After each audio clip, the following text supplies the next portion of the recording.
Bienvenue à cette émission de spiritualité. Je suis en studio avec Jean Sabry. Jean Sabry, on va parler de la thérapie par la joie. Mais ça commence par toi-même. Hein? Tu viens d'avoir un diagnostic qui aurait pu un peu te rendre inquiet, non?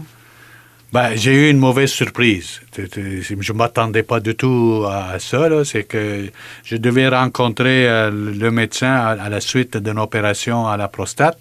Puis elle m'a annoncé que, il y a des chances qu'il y ait du cancer à la prostate. Des chances, je te corrige, des risques. Des risques. Eh mon Dieu. En tout cas, des risques pour moi. Ça se néglige. Des risques pour moi, une chance pour le cancer. Bon, en tout cas. OK, toujours est-il. Je ne m'attendais pas à ça. On avait discuté quand même de la possibilité avec Dolores. Et, avec ta femme. Avec ma femme, c'est ça. Et on s'est dit, à l'âge qu'on a, là, c'est pas le temps de se lancer dans des traitements invasifs là, qui peuvent avoir qui peuvent jouer contre la joie de vivre, si tu veux, ou notre manière de fonctionner jusqu'à maintenant. Et alors, quand elle nous a annoncé qu'il y avait ça, Dolores était avec moi, la réaction première, j'ai dit, j'ai dit notre décision que nous autres, on n'est pas intéressés à aller suivre des thérapies parce que ça va nous enlever d'une qualité de vie. Puis on sait qu'à cet âge-là, ce type de cancer-là n'évolue pas rapidement et on a le goût de voyager, puis de continuer, etc. Puis 5 ans de plus ou 5 ans de moins, ça ne nous dérange pas. À ce point-là? À ce point-là. On était décidé, OK. Alors, elle nous a laissé parler. Vous l'aviez parlé avant, au cas où. Oui, c'est ça. Alors, on a fait part de cette décision-là à elle. Alors, la façon dont elle a répondu, ça nous a déstabilisé un peu. C'était à l'effet, oui, c'est vrai ce que tu dis, que ce n'est pas invasif, c'est lent Mais, c'est le mais, c'est que vous voyez qu'il y a juste la chimiothérapie. Tandis que moi, je ne vous propose pas ça. OK? Et il n'y en a pas nécessairement, actuellement, je ne vois pas nécessairement qu'il y ait des métastases ailleurs. OK? Et je ne vois pas non plus que ça va s'élargir. Mais par contre, je sais d'expérience que si on ne le traite pas, il peut y avoir des conséquences, soit sur les intestins, soit sur les poumons, soit sur les os, et ainsi de suite. Alors, elle dit, moi, je vais vous prendre rendez-vous avec l'oncologue. Vous avez 2 jours, 3 jours pour réfléchir encore, pour vous rencontrer là, puis discuter avec lui. Bon, on s'est resté un peu surpris que on n'a pas tout analysé la situation comme il faut. On avait vu juste le côté négatif, si tu veux, de la thérapie, et on n'avait pas vu les avantages ou les côtés négatifs, si tu veux, de la non-thérapie. OK? Alors, je dis, OK, on va rencontrer l'oncologue. Puis ça s'est passé comme ça. Mais je m'attendais que l'oncologue nous appelle 1 mois plus tard. Alors, dit, on va réfléchir à l'affaire. Mais non, l'oncologue se trouvait par hasard 2 jours après à Arthabasca, parce qu'elle fait Arthabasca et Trois-Rivières. Elle se trouvait là, puis elle nous donne rendez-vous pour le lundi, le 2 août, alors qu'on recevait la diagnostic le 31 à peu près. Donc, 2 jours après. Alors, donc, on se dit, correct, on va la rencontrer. Et je m'attendais à... C'est l'imagination qui fonctionne dans ces cas-là. Je m'attendais à quelqu'un qui est en contact direct avec des patients tristes, des patients découragés, accablés, etc. Mais non, elle était toute joyeuse, toute pimpante, toute souriante, etc., toute confiante, en riant, etc. Asseyez-vous, ça va très bien, etc. D'où vous venez, qu'est-ce que vous faites, vous êtes à la retraite, très bien, etc. etc. Alors, voici, j'ai regardé votre dossier, je vois que le PSA avait augmenté. Il n'est pas très, très avancé, mais il faut le prendre à temps, au lieu d'attendre que ça se dégénère. Et je vous propose une 20 séances de thérapie en radiologie. On est resté surpris, Dolores puis moi, etc. Puis elle répète la même chose que l'urologue. Si vous ne le faites pas, ben, il va y avoir des conséquences sur les os, sur les poumons, sur les intestins, et ainsi de suite. Alors là, deux sons de cloche différents, etc. Puis elle dit, de toute façon, on va aller voir. On va faire des scans, on va faire de la scintigraphie, puis on va aller voir jusqu'où que se trouve le cancer comme tel. Et on se revoit quelques jours après. Alors, on s'en va... je dis, OK, on va faire les examens. On a fait les examens. Et elle nous rencontre par après.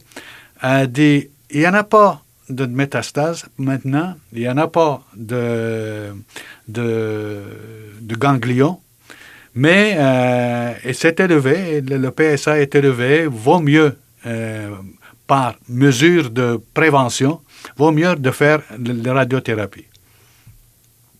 Ça va améliorer la qualité de vie. Nous autres, on disait, ça va améliorer la qualité de vie, etc. Alors, la réaction sympathique, si tu veux, et en confiance qu'elle nous a livrée, puis en même temps, l'expérience qu'elle a, nous a fait décider, nous a fait dire, bon, OK, on va le faire. Et il fallait passer d'autres scans, mettre des grains d'or dans la prostate pour que la radiation puisse rayonner sur les endroits où il y a des cellules cancéreuses.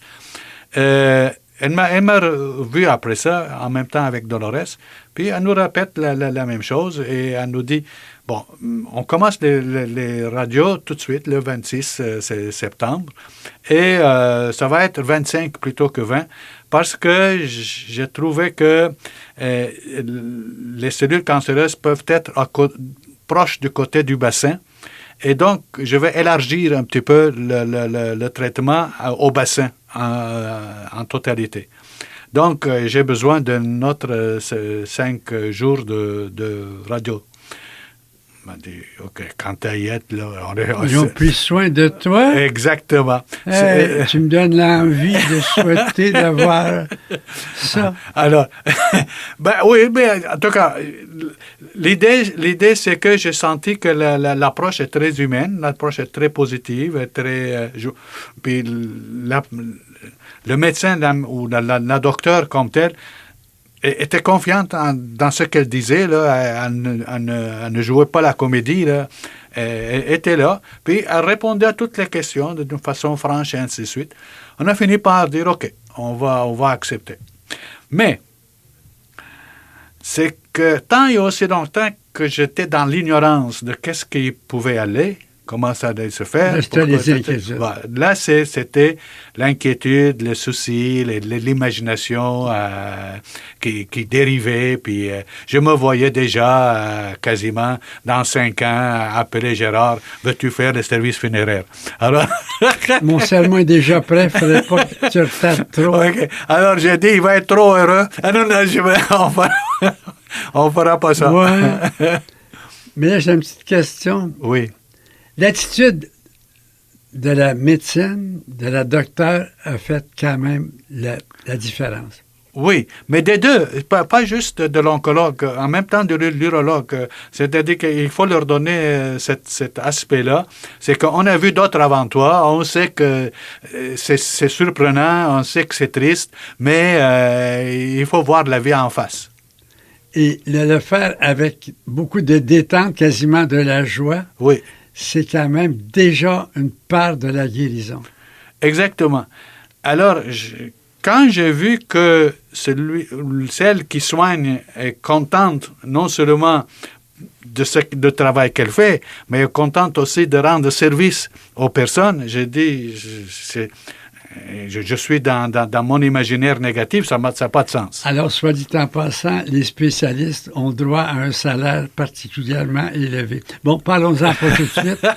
Il est possible que ça soit revisité. Alors, Jean, tu dois aller à Trois-Rivières. Oui. À tous les mois. 25 jours consécutifs. OK?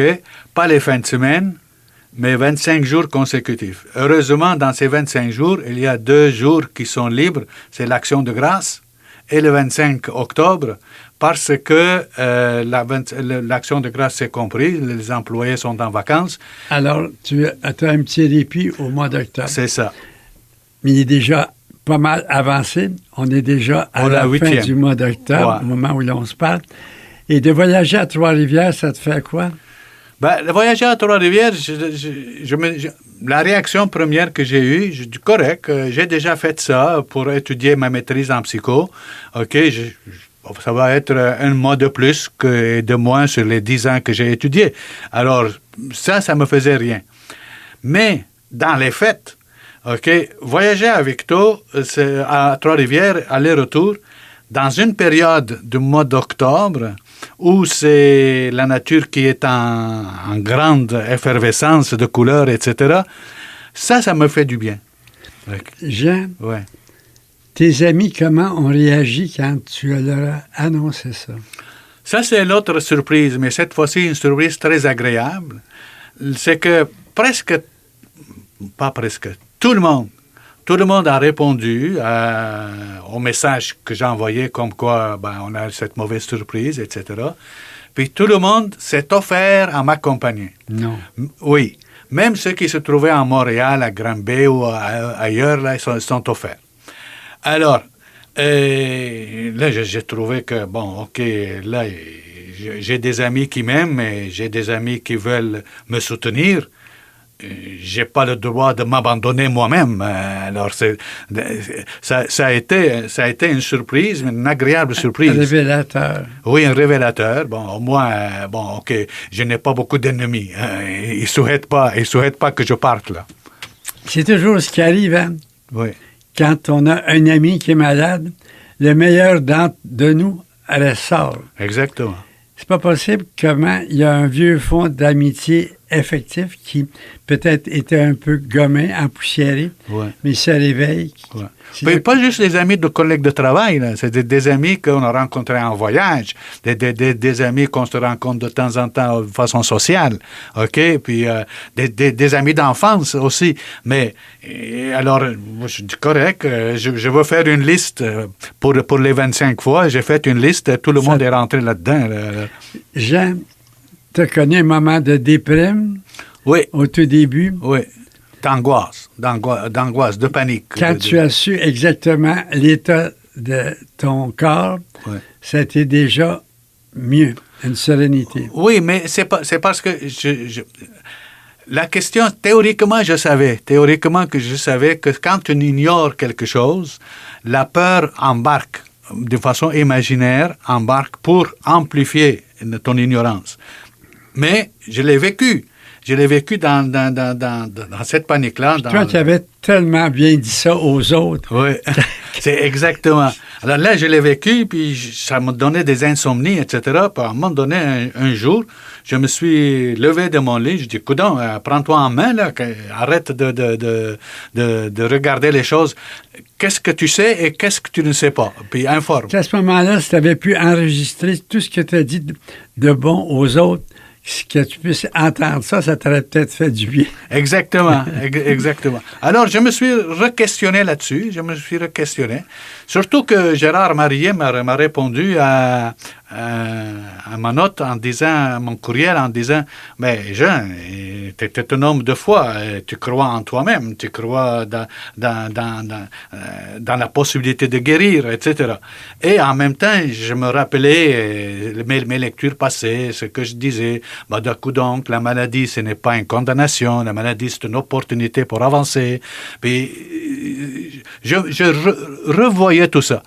Puis, en passant par la librairie, j'ai trouvé justement le livre de Lenoir qui parle aussi de la sagesse de Spinoza, je veux dire, de Frédéric Lenoir sur Spinoza, le miracle Spinoza, dans lequel il y a tout un chapitre sur la joie. Alors, c'était le premier chapitre que j'ai lu. Dès les premières phrases, c'était à l'effet, ça donnait, ce que tu mets dans ta tête ou dans ton esprit, ta vision de voir les choses, c'est la vision qui t'accompagne pour être joyeux ou pour être triste. Je dis, oui, mais ça fait longtemps que je sais ça. Mais là, ça vient frapper. Merci, Jean, pour ton témoignage.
Alors, je suis en studio avec Jean Sabry. Jean Sabry qui a eu une espèce de choc, pas une espèce, mais un choc véritable en apprenant un peu l'état de cette maladie qu'on appelle le cancer. Et la joie de l'ontologue t'a déjà mis un petit peu plus en route. Oui, mais ça m'a permis de faire une distance. Ça m'a vraiment permis, au niveau intérieur, là, de faire une distance. Il y a de la place. OK? Il y a de la place avant de te laisser aller. Et quand tu t'avais pensé un peu à la tristesse qui était en train de te miner. Exact. Et je me suis souvenu d'une idée que tu es connue de tout le monde, là, c'est dans le sens que quand tu rencontres quelqu'un de joyeux, tu es directement dans la joie, là, tu te poses dans une question de joie, et puis quand tu vois quelqu'un de déprimé, tu es quasiment comme dans une situation de déprime, etc.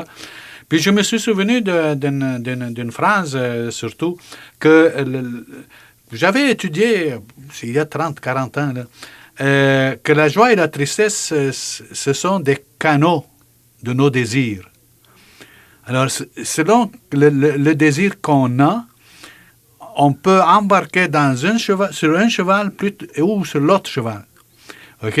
Et donc, en réalité, comme disent la plupart des psychologues, la maladie ou le médecin aide à la guérison, mais c'est le malade qui se guérit.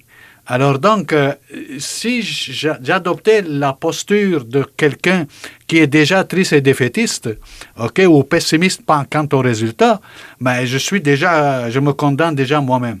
Tandis que si j'adoptais la perspective dynamique de la joie et dire, OK, je vais m'embarquer là-dedans à 100%, puis je vais y aller, j'embarque dans la guérison de mon Mais la joie, là, c'est pas une affaire de méthode Coué, c'est-à-dire je suis joyeux, je suis joyeux, je suis joyeux. Ah, je suis joyeux.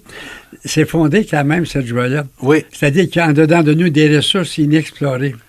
Oui, mais c'est la vie elle-même. C'est la vie elle-même qui, en nous donne cet élément-là. C'est que en même temps qu'on se trouve dans la vie courante de chaque jour, quand c'est une journée ensoleillée, on se réveille un peu plus en forme. Et c'est une journée morose. OK? Le corps réagit aux fluctuations comme il réagit à la culture. Ça dépend à qui ou à quoi je m'expose. Voilà, c'est exactement. On devient un petit peu ce que le regard nous donne. Je deviens un peu ce que quand je vois la beauté de la nature, Exact. quand je vois ce qu'il y a de beau, même dans la pluie, comme on dit jamais la pluie, on dit le soleil est liquide, ça fait une différence. Oui. On dit pas une canne, un bâton de mèche, comme on dit pas à son mari, veux-tu passer le balai, veux-tu être technicien de surface. Oui. Il y a donc un vocabulaire, il y a donc aussi un regard qui permet d'aller chercher, c'est pas une aventure intellectuelle ou imaginaire, c'est d'aller chercher tout ce qu'il y a de beau dans la vie qui peut enchanter et réenchanter la vie. Oui, mais je l'ai vécu directement là, pendant les voyages que je faisais à Trois-Rivières. C'est la période de l'automne. On est dans quasiment... Tu as vu au mois d'octobre comment la nature... La nature est belle, etc. Puis quand je regardais toutes ces couleurs-là, ça régénérait vraiment. On se sentait à l'aise. Je me sentais à l'aise, dynamisé là, par ça. Et là, tu écoutais les feuilles te dire, Jean, fais-nous pas honte. On est de toute beauté. Alors, tu vas mettre de la beauté dans ta vie. Exactement. Jean, la tristesse, c'est mortel. Mais les romantiques l'aimaient, la tristesse. C'était une culture de l'époque. Quand on dit que je connais une tristesse, c'est des purs sanglots, c'était quand même une culture un peu morbide. Et on a vécu assez longtemps dans l'Église cette espèce de mépris du corps qui était une lourdeur. Il fallait comme s'en libérer, le martyriser. Et en même temps, il n'y avait pas de joie. La joie, c'était pour l'au-delà. La vie éternelle. Voilà. Il y avait donc une espèce de, pas de mépris, mais quasiment de haine du corps. Oui. Et en même temps, une espèce d'impossibilité de croire que la joie était pour nous. Oui, on était, à mon sens, là, spirituellement parlant, cette fois-ci, là, même psychologiquement parlant, on s'était distancé pas mal de l'Évangile comme tel. Ça se peut pas que Jésus commence son Évangile de Matthieu en mettant 7 béatitudes et toutes bienheureux, bienheureux, bienheureux. Puis comment ça se fait qu'on a basculé du côté qu'on a quasiment oublié ça? J'ai des réponses à tout, mon frère. Je sais. Et même, il me manque des questions. Platon et Augustin. Oui. Platon, le corps, était comme un tombeau. Voilà. S'en libérer, c'était une grâce. Alors, Augustin était un peu le disciple de Platon et il était assez pessimiste sur le corps. Ouais. Et pour lui, il y a eu une influence énorme. Pour lui, la joie était comme un petit peu, non pas pécamineuse, mais on pouvait s'en passer. Ouais. Alors, je résume un peu Augustin, mais il s'est amélioré à la fin de sa vie. Il a adouci ses positions, mais l'Église a adopté à plein cette position d'Augustin. Ouais. Moi, j'ai jamais été élevé avec la joie. On faisait ce qu'on devait faire, point. La joie, pour moi, était une découverte des temps modernes. Et dans l'Église, c'est avec Jean 23, on pourra toujours en reparler. Je reviens à la puissance de la joie. C'est un des titres de Frédéric Lenoir, La puissance de la joie. Elle a la capacité de faire des petits miracles pour remettre quelqu'un debout, de mettre quelqu'un en route. C'est pas possible. Comment ça peut jouer sur le corps? Ouais. Je vois, par exemple, des gens amoureux là, depuis longtemps, mais ils n'ont plus rien à se dire. Puis, finalement, c'est une espèce de tristesse dans leur relation. Un meurt, l'autre trouve un nouvel amour. Sa joie le redresse, lui donne... C'est pas... Tout à fait. C'est de toute beauté. Ben oui, mais ça, on le vit quotidiennement. C'est pour ça que je dis, ces deux sentiments-là, la tristesse et la joie, font partie, canalisent nos désirs. OK? C'est-à-dire que si je vois que ma vie est plate, etc., bon, OK, trouve-toi un moyen de la rendre plus belle, trouve-toi un moyen de la canaliser dans ce que tu aimes, dans la créativité quelconque, vas-y vers les autres, aide, etc. Tu vas pouvoir réaliser que tu sers encore à quelque chose. OK? On dit souvent que les gens optimistes vivent plus longtemps. Moi, je le crois. Oui. C'est pas une espèce de hasard, c'est une loi générale. C'est pas possible comment la joie a une influence sur le psychisme et sur le corps. Mais ma question, c'est, elle ne se commande pas, la joie. Il faut pour qu'elle soit efficace, il faut qu'elle s'appuie sur quelque chose de réel. Oui. Ben, elle ne se commande pas.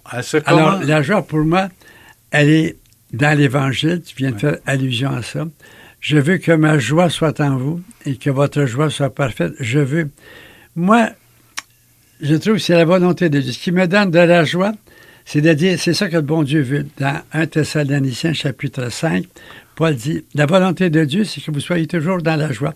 Moi, je n'aurais pas des raisons particulières d'être dans la joie, sauf que par attention à la volonté de Dieu. Puis je me dis, si Dieu, c'est sa volonté, ça doit être parce que la joie, ça doit faire partie de mon vieux fond.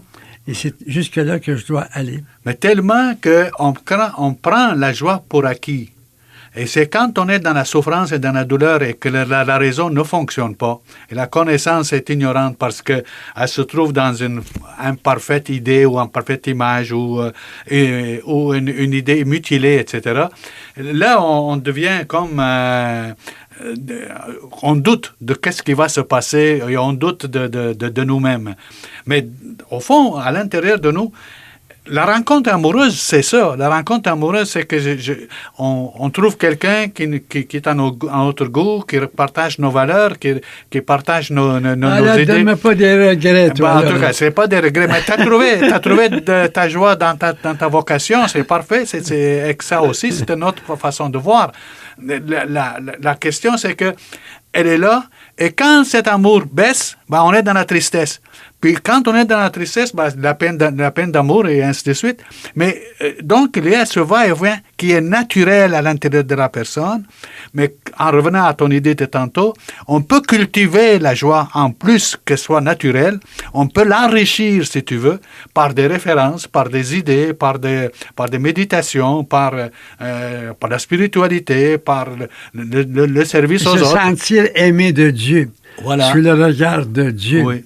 C'est pas possible comment Dieu, comme un père qui me regarde avec c'est entre nous, là, mais avec admiration. Il faut que je le dise. Ouais. Puis là, quand je le dis, j'entends une voix à l'intérieur. Enfin, il y a un prêtre intelligent. Bon, enfin... Oui.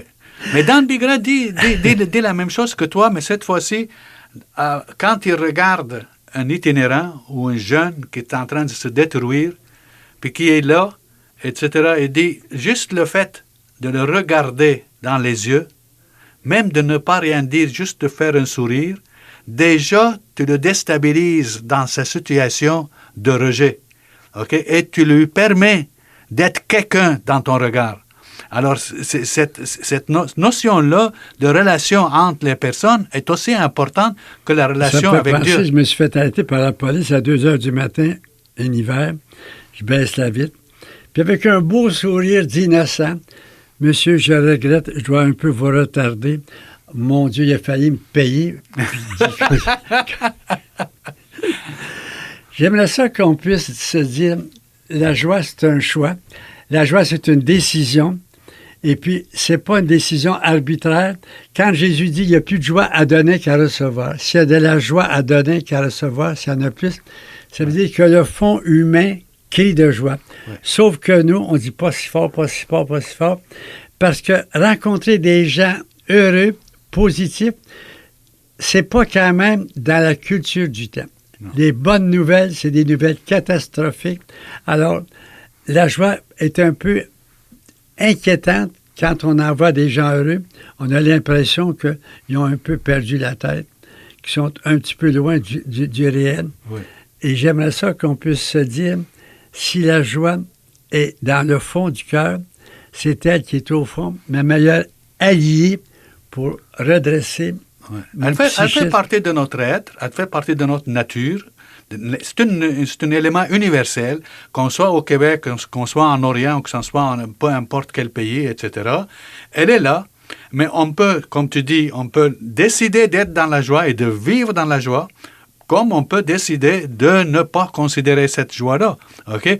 On peut aussi dire que je veux vivre dans une joie euphorique, imaginaire et que, à la fin du compte, je me retrouve dans une déception, ou bien te dire, je vais être dans une vraie joie, dans un amour véritable pour moi-même, pour les autres, dans le partage, et dans ce sens-là, le regard de l'autre m'enrichit autant, et la joie que je provoque chez lui, par le fait que je le rends important à mes yeux, cette joie-là qu'il a.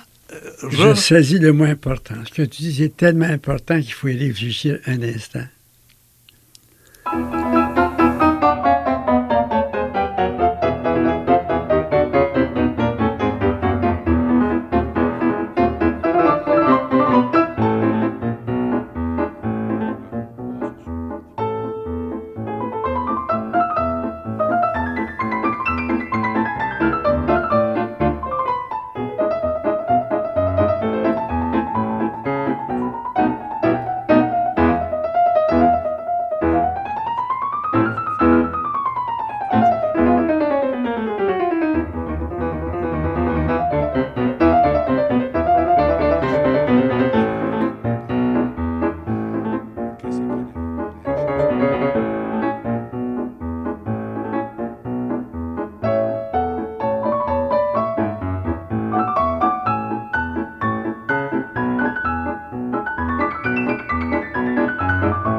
Jean, quand on dit « c'est triste à en mourir », ça veut dire tout. Oui. Comment la tristesse peut nous conduire pas loin du cimetière.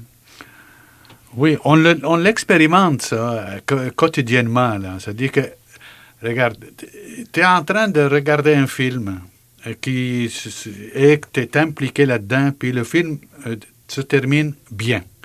Ben, tout d'un coup, un équilibre qui s'installe en toi. Tu regardes un autre film et que ça provoque chez toi un sentiment de malaise. Tu sors du film et tu portes ton sentiment de malaise. Donc, en quelque part, ce que tu vis, ce que tu expérimentes, continue avec toi-même, avec toi pendant un bout de temps. Il faut que la personne se réagisse. Ça me fait penser à ces 2 mois qui avaient été en retraite. Ils reviennent de retraite.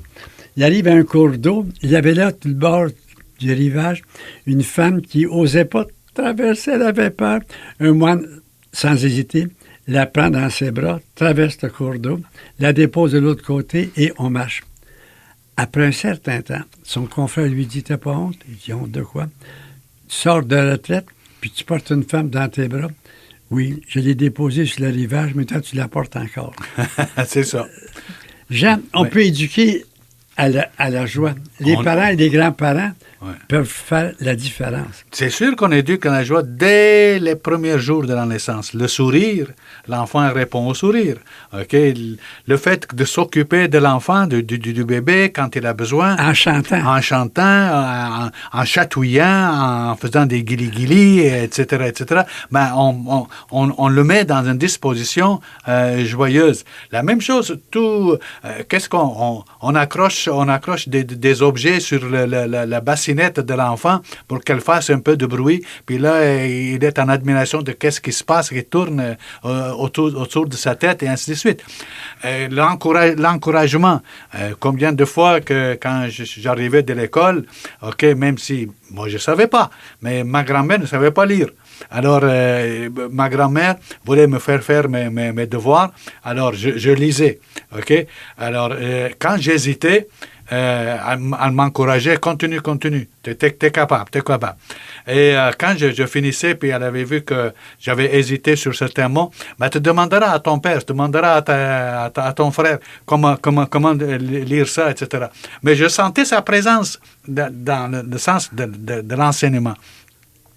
Mais surtout, le fait qu'elle était alitée. Donc, elle avait le dos adossé sur des oreillers. Puis moi, quand j'embarquais sur son lit, ben, elle me prenait dans les bras, puis moi, je lisais. Donc, en même temps, il y avait de l'amour et en même temps de la lecture. Donc, je me souviens de ça. La même chose, le rire de ma mère, etc. Puis quand je faisais des bons coups, les gros becs que je recevais, puis quand je faisais des mauvais coups, ben, la gifle suivait pareil. Mais je restais pas à ça. Donc, il y a une éducation à la joie qui était là, qui était quotidienne. En même temps, la même chose avec les frères, les sœurs, les cousins, les cousines, et ainsi de suite. Quel enfant n'aime pas jouer? Mais pourquoi jouer s'il va être triste? Ça se peut pas. Alors, le jeu, en partant, c'est pour procurer la joie à l'enfant. Et la même chose, on dit, il faut faire de l'éducation physique aujourd'hui dans les écoles. Oui, c'est parce que ça oxygène, puis ça met dans la disposition d'apprendre. Et donc, d'être joyeux pour apprendre. Et des gens qui n'ont pas connu une enfance heureuse peuvent se reprendre en pensant au mot de Éric Emmanuel Schmitt, « Plus tard, je serai un enfant ». Oui. Il y en a qui ont eu des enfances malheureuses. C'est pas irréversible l'effet négatif. Voilà. Ils peuvent aller chercher l'enfant en eux, puis se mettre à faire de l'auto-éducation. Exact. Comme il y a des enfants qui ont été éduqués dans la joie, il y a malheureusement des enfants qui ont subi des blessures. Et ces blessures-là, qui sont psychologiques, qui restent dans les émotions. Alors, en quelque part, quand tu vis une nouvelle expérience, une nouvelle surprise, ben nécessairement tes émotions les plus profondes vont remonter à la surface. Et donc, en quelque part, chez moi, ce qui est arrivé, c'est que l'élément où je me sentais triste, ça a remonté et j'ai paniqué un petit peu. Ensuite, je me suis souvenu de l'autre côté de la médaille. Et je me suis dit, ben, il va falloir que je me reprenne. Et c'est dans ce sens-là aussi. Et il y a aussi des joies inconscientes et comme des tristesses inconscientes. Et il faut aller les débusquer. Comment ça se fait que je rencontre une personne avec toujours les mêmes défauts? Et comment ça se fait que je rencontre d'autres personnes toujours, je me sens bien, je me sens à l'aise, etc. Ben, en quelque part, il y a des problématiques de blessures qu'il faut régler. La joie est une thérapie, mais en même temps, est une révélatrice d'un mal. Exactement. On peut avoir un mal sans le savoir. C'est ça. Et c'est la tristesse qui va nous dire, comme quand j'ai mal, c'est un beau message qui me vient. Si je me blesse et que j'ai aucune sensibilité, ça peut devenir grave. Oui. Alors, la douleur, la tristesse peut me révéler un état d'âme que je dois corriger. Oui, et directement, quand tu es souffrant, quand tu te réveilles, tu as mal partout, etc., tu remarqueras, avant que tu décides, tu es dans une période d'hésitation, de comment tu vas te prendre, qu'est-ce que tu vas faire, etc. Il y a un découragement qui se passe. Il y a pourquoi aujourd'hui je ne peux pas faire mon affaire, j'avais prévu telle chose, etc. Et là, tout d'un coup, tu réalises, voyons donc, je suis encore capable de m'en sortir. Puis tiens, là, la situation se modifie. Je reviens à l'éducation et la joie avec les enfants. J'ai participé quelques fois au repas à Trolley-Breuil avec Jean Vanier puis les handicapés. Le dîner, ça durait 1h30 et il se lançait des plures d'orange par la tête. C'est pas selon le rituel de Louis XIV, ce genre qu'on vient, mais on n'était pas à Versailles, là. Thérapie, oui. C'est l'important de prendre les repas dans la joie. C'est pas tant de discuter des bulletins scolaires. On fait ça quand le taux de sucre remonte un peu le repas. Mais que le repas soit pris dans la joie, ça facilite la digestion, ça facilite la santé. Oui. J'ai appris, moi, que pendant les repas, il n'y avait rien de sérieux. Puis qu'on était, à ce moment-là, conviés à la joie d'être ensemble. Et c'est pas possible comment, à la communauté du désert, j'ai toujours quelques farces dans le stock pour amener un peu les gens à la joie. Et je recommande ça beaucoup. Ils se vendent des petits ouvrages sur les drôleries, là. Et essaie au repas. Puis quand tu es seul, fais de la musique joyeuse, tourne des pages qui peuvent être stimulantes. Tu sais, il y a des techniques comme ça. Ouais. Alors, on peut éduquer à la joie et s'auto-éduquer quand on n'a pas eu l'occasion d'avoir une enfance heureuse. Oui, savoir en rire des choses. Pourquoi que les humoristes ont la cote? Pourquoi les bonnes nouvelles ont la cote? OK, c'est à cause de ça, c'est qu'on veut que les choses aillent bien. Ça n'a pas rapport, encore que Victor Hugo dit quand ton père produit le sujet, c'est pas une digression. Moi, comme à formation au grand séminaire, j'ai appris que le prêtre était un autre Christ. C'est quand même quelque chose qui me mettait au-dessus de vous, les petits laïcs. Ouais. Et aujourd'hui... Pauvre nous. Et aujourd'hui, j'en ris, comme le pape François en rit. Puis un des faits que j'aime beaucoup chez lui,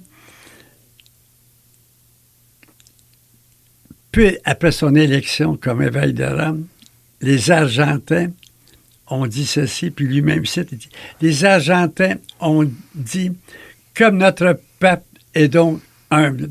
Il s'est appelé François, il aurait pu s'appeler Jésus II. Je trouve ça beau, capable de réapprendre si on n'a pas appris, quel que soit notre âge, si on était alphabète de la joie, d'apprendre à la lire, apprendre à la voir. On peut donc s'auto-éduquer. Puis là, il y a une décision à prendre. Moi, c'est la volonté de Dieu, puis moi, c'est aussi les autres. En me disant, il y a des gens que je vais rencontrer aujourd'hui. Est-ce qu'en me voyant, ils vont avoir envie de mourir ou ils ont envie de se mettre en marche? D'ailleurs, c'est une façon de traduire les béatitudes. Au lieu de dire « bienheureux les pauvres », c'est « en marche ». Selon Chouraki, c'est « en marche ». C'est très beau. Alors moi, par amour de la parole de Dieu, puis amour des gens, même si dans le fond de mon âme, il y avait une espèce de tristesse, je l'éduque, j'y parle, je réagis. Puis finalement, c'est pour moi un acte d'amour. Mais la plupart des guérisons que Jésus a faites se terminent par cet appel. OK, prends ton grabat et marche. Ephata, ouvre-toi. Lève-toi et puis va. Ne raconte pas ça. Vas-y voir les prêtres et dis-leur qu'est-ce que c'est arrivé. Crois et tu passeras. La fille de Jaïr, donne-lui à manger. Réintégrez-la dans votre... Là, je t'arrête.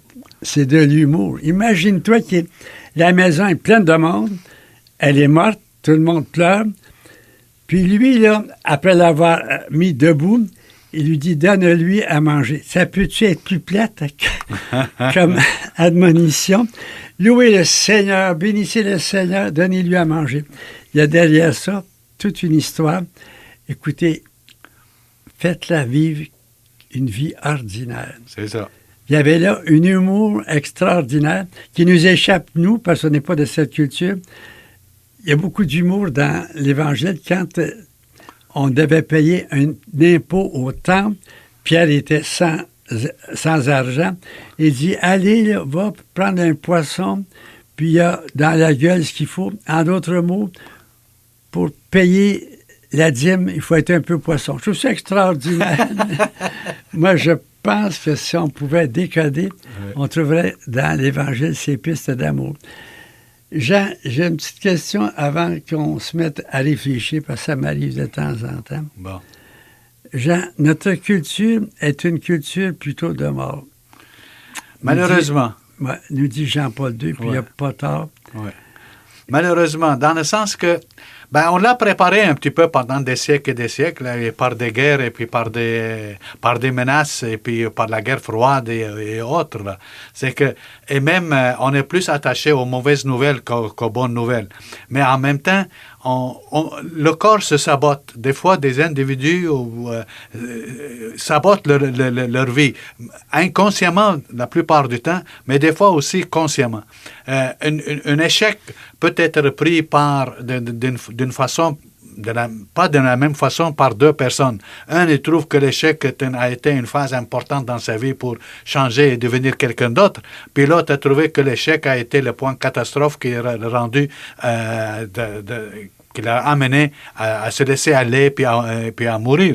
Alors, la question, c'est quelle est la réaction, comment on réagit aux mauvaises nouvelles, comment on réagit à la situation qui se présente. Jean, tu me donnes des idées.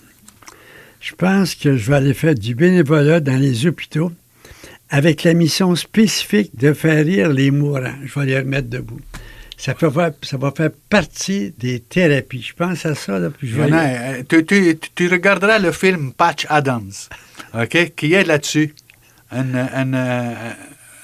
pédiatre qui s'occupe des enfants et qui vient habiller en clown, OK, pour faire rire les enfants, pour les sortir un peu de leur situation.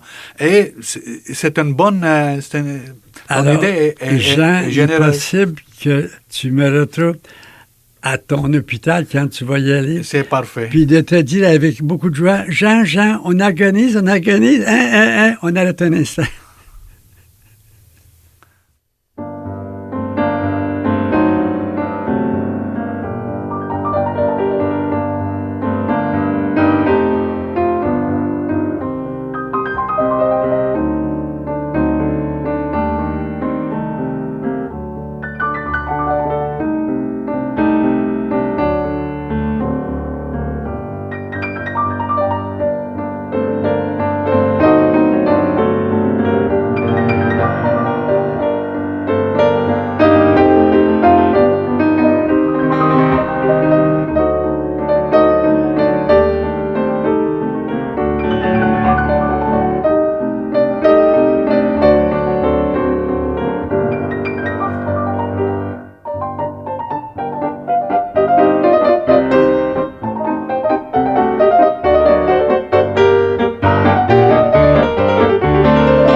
Jean, à mon avis, la plus belle thérapie, c'est la joie de croire, la joie de vivre. C'est un titre très beau d'un ouvrage de François Varillon. La joie de croire, la joie de vivre. Comment la joie de croire peut donner à la vie une qualité particulière.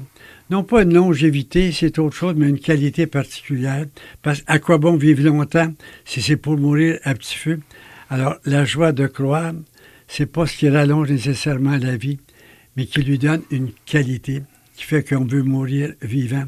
On a souvent pensé que la joie pouvait prolonger la vie. On a ça dans le Siracide. Par exemple, quand on va dans une assemblée de famille, puis on va trinquer, on va dire santé en prenant un verre d'alcool, le vin. Parce que le vin donne la joie et la joie rallonge la santé. Les études récentes montrent pas, c'est le contraire.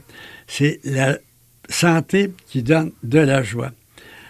Mais la joie donne une qualité de vie, peu importe la longévité, une qualité de vie qui est quand même assez, pas appréciable, mais qui est tout à fait absolument désirable. Le docteur Servan Schreiber, dans son livre Guérir, il dit, n'oubliez jamais que la première réaction devant un événement, c'est une réaction émotive qui vient de notre cerveau émotif. Et ce cerveau-là va nous mettre dans une direction. Okay? Et que notre manière de réfléchir va répondre à cette direction.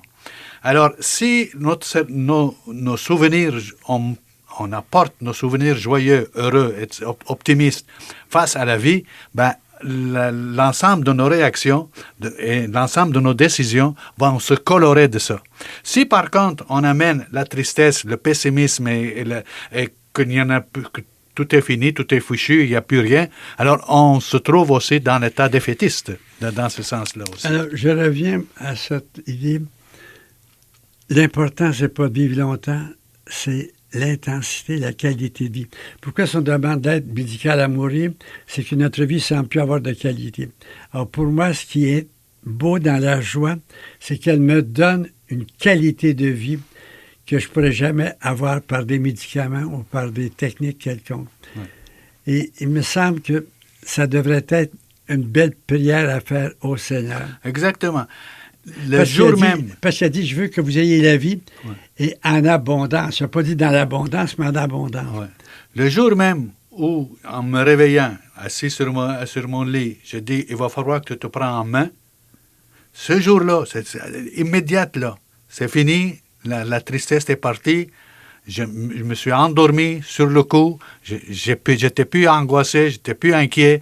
C'est parce que je venais de connecter, si tu veux, avec cette partie de moi qui, je dis, bon, OK, alors là, pour moi, c'était évident. C'est pour ça que je dis, l'objectif que j'ai, c'est de retrouver ma joie de vivre. Il y a un proverbe chinois qui dit, l'important, c'est pas d'ajouter des années à la vie, mais de la vie aux années. Voilà. Je vois tellement des aînés qui vivotent, comme on dit. Ils n'ont pas de qualité de vie. C'est toujours triste et abattu. Ils sont même déçus des fois le matin en se levant en disant « Je grouille encore ». C'est terrible de vivre en mourant à petit feu. J'aimerais donc que l'on confie à la joie le soin de vivre en plénitude. Et c'est pour moi la volonté de Dieu. Et il me semble que notre Église a besoin d'être exemplaire à ce sujet-là. Nos rencontres dominicales, c'était pas très excitant. Quand le curé disait « C'est aujourd'hui la fête de Saint-Joseph, la fête de Sainte-Thérèse », c'était pas très excitant. J'ai rarement vu, moi, après un sermon, les gens monter sur le banc pour applaudir. C'était un peu des étonnoirs. Heureusement que c'est en train de changer. Et depuis Jean 23, c'est maintenant une marque. Jean 23, ensuite Jean-Paul Ier, qui était un pape qui avait été juste un mois, mais un sourire. Jean-Paul II. Benoît XVI, c'était entre les deux, mais surtout le pape François actuel. Une fille demande à son père qui était pasteur, « Papa, est-ce que la Bible parle de la joie? Tu es tout le temps en train de parler de péché, puis de parler de tristesse, puis de parler de sacrifices à faire, puis de la souffrance, etc. » Elle dit, ma fille, je ne me suis jamais posé la question, je veux regarder. Passe quelques jours, il rencontre sa fille. Il dit, j'ai compté le nombre de fois où il y a dans la Bible la joie, j'ai trouvé 860 passages. Et j'ai compté le nombre de fois où il y a la tristesse, etc. Ils sont de 450 ou 480 passages. Alors, dorénavant, je... C'est beau. Le mot que le pape Jean-François aime le plus, c'est la joie. Il dit lui-même. C'est dans son vocabulaire le mot privilégié. Il est en train de guérir l'Église qui mourait notamment à cause du scandale épouvantable de la pédophilie. Cette Église qui était comme moribonde, il est en train de lui donner un souffle nouveau par la joie qui est comme son leitmotiv de vie. Sans exagérer, avec beaucoup de réalisme, pour lui, l'Église, c'est comme un hôpital de campagne après le combat. Mais il est capable de prendre cette Église qui était comme moribonde, puis de lui donner un souffle. Je ne dis pas que c'est réussi à date, parce que le cancer de la pédophilie est épouvantable. Mais je suis persuadé que c'est encore la joie de l'Église qui va être sa chance d'émerger, de reprendre la route. Oui, je suis d'accord avec toi. Surtout que la question, généralement, quand on rencontre, entre guillemets, des pédophiles, la façon de parler ou la façon d'exprimer leur relation avec les enfants, c'est que l'enfant est beau. OK? C'est l'esthétique qui vient en premier lieu. Alors que l'esthétique est une façon de cacher. Puis on dit toujours à un enfant, ce que tu fais, c'est beau. Oui, Hein, c'est toujours ce qu'on lui dit, c'est beau. c'est ça. Non pas c'est transcendant, mais c'est beau. C'est dire comment, c'est un langage. Trouver un nouveau langage. Évidemment, il ne faut pas tomber dans la vulgarité. Je connais un prêtre qui, au lieu de dire on va communier sur les deux espèces, il est allé dire ça va être une communion all dress. J'ai trouvé que c'était peut-être d'un goût un peu douté. Mais trouver des mots qui, aujourd'hui, peuvent être capables de justifier la beauté de la joie, la beauté de la vie. Jean, c'est un peu triste. C'est déjà fini. Il faut déjà arrêter. Bon. Merci beaucoup d'avoir été là. Merci à Claude Saint-Pierre. À la semaine prochaine. Au revoir. Ici Gérard Marier.